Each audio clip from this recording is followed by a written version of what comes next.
There was a comedian who made fun of King Solomon's wise ruling. The story is found in 1 Kings chapter 3. This was after King Solomon prayed for wisdom on how to rule Israel.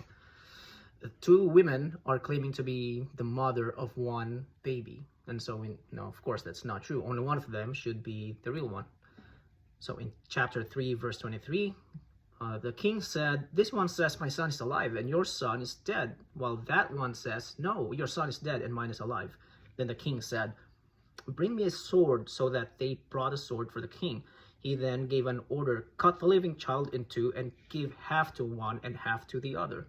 The woman whose son was alive was deeply moved out of love for her son and said to the king, "Please, my lord, give her the living baby, don't kill him."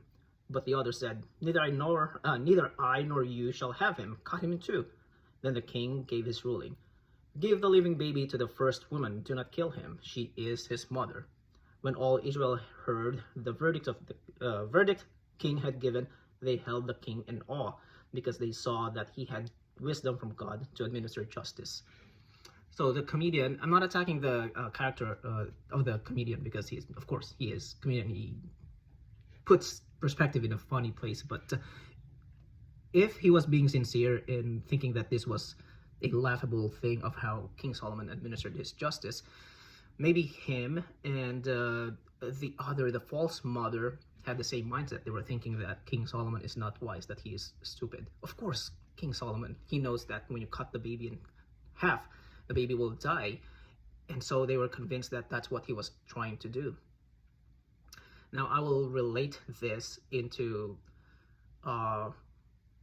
angry unbelievers who ask questions, or not ask, but they just mock, the mockers who mock the Christian faith.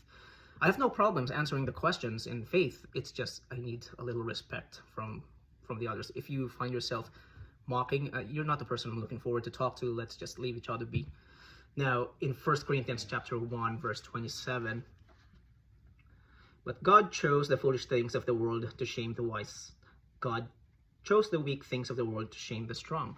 And in this example, we see that God, or King Solomon, pretended that he was going to cut the baby in half. It's such a foolish thing, but he used that to expose what's in the heart of the person. In the same way that God himself puts these foolish things in the Bible, and he exposes those hearts that are against him. Now, again, I'm not against the questions. I'm against the heart of the person who's talking to. So, by all means, we don't have to butt heads if you're not willing to be respectful in talking to me.